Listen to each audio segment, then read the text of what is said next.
बोली तो मारबे करो मार छोड़ मार ला तो मुंह कर आटा पिसान मोय काढ़ी दे हां तो मार काहे तो जोर जोर से बोली ना तो के करा के बोले पर बात ना के बोल ले हां अभी मार दे के तू छोड़ दे पीछे ना अभी जानते ना हो तो बूढ़ो आ आया खाना खा के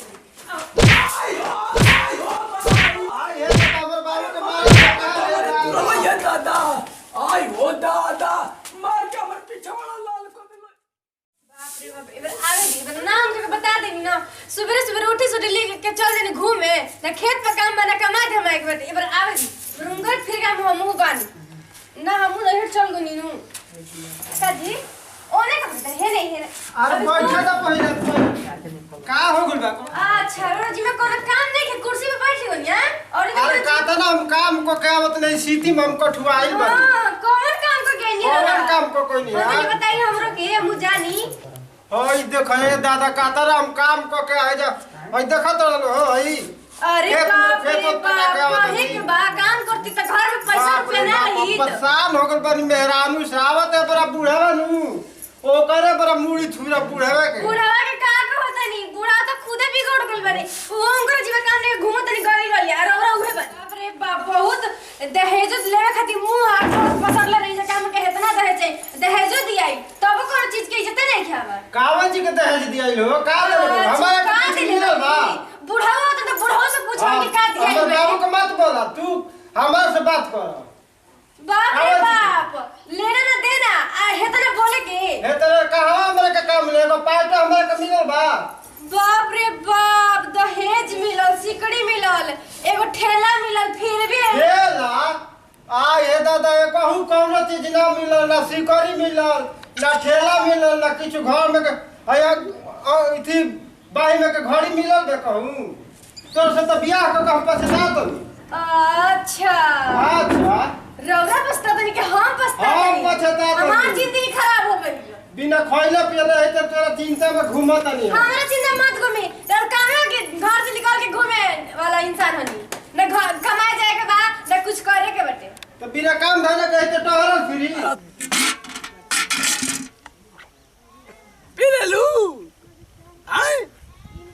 यो एकदम का करबै यो देखत हो खैला बिना कैसन हो गइल भाई स आई हम का करी खनी के आई खाना डालनी पानी पियनी आउ ससुर खाली घर में रहतन घूमतन फिरतन काम करे के बुझाते नहीं के आई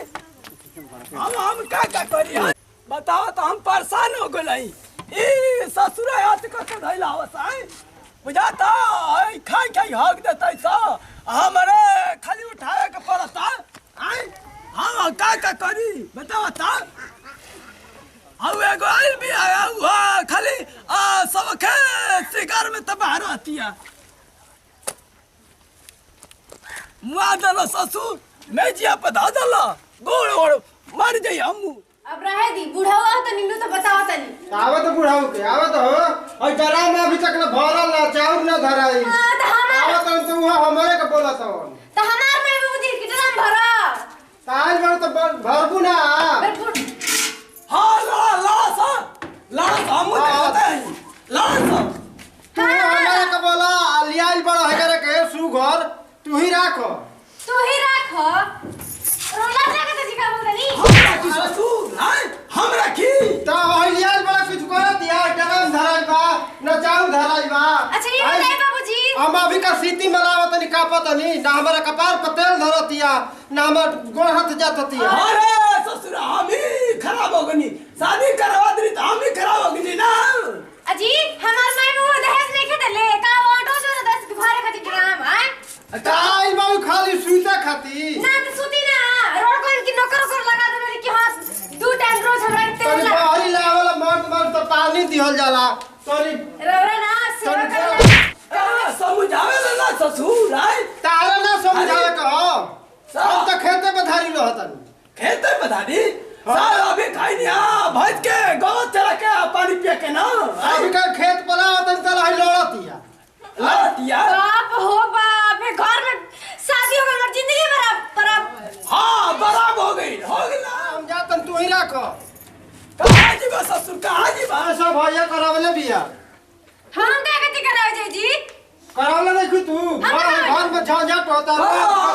घर में मदारी कहाँ से मदारी तो होने के हम खराब पानी ऊपर ही ले आई बड़ा तो कच ना होई हम ही खराब पानी की तो हम के शादी करके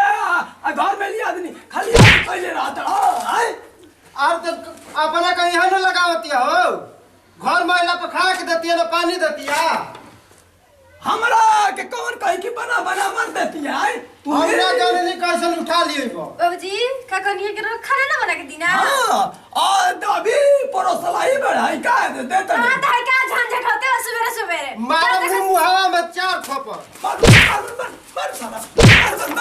मार ओकरा के मार कतरा बोलती है रे आई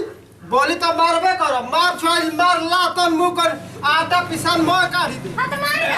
बहन मौका भइला हुआ मार के मार हट हम जाते नहीं जरा साथ नहीं मौका भइला हुआ ना एगो मेहरारू ना समराती है त कावन जी समारियन ससुर चल गइला न ने भाग गइला तोरा कोई की कहानी है कि मार मार रोका कनिया जी मार भी करे हमरे कमर भी आई जय मदारी कइले बाड़ी हम बताइती इतना मार मरती नु कि याद रह जिंदगी भर कैसे पतो हम पैबे ना कनी कुछ बोलली है का रे आई बोलली हां ना जी और रौरा के ना बोलनी है काहे तो चोर चढ़ से बोली ना त के करा के बोले पर भातरा के बोल ले आई अभी मार दे के चू छोड़ दे पीछे ना अभी जानते ना हो तो बूढ़ो तोरा के बुढ़ाऊ जैसे रे कर माई या वैसे ने लड़की हो गेली हमरा माई के बारे बोलो तो अभी मार लो ना रे तोर माई हीरा पैदा कइले या ना आई अभी जान ना दे लगा दे घर में आ का कर कइले करौचिया खाना ना देबी आई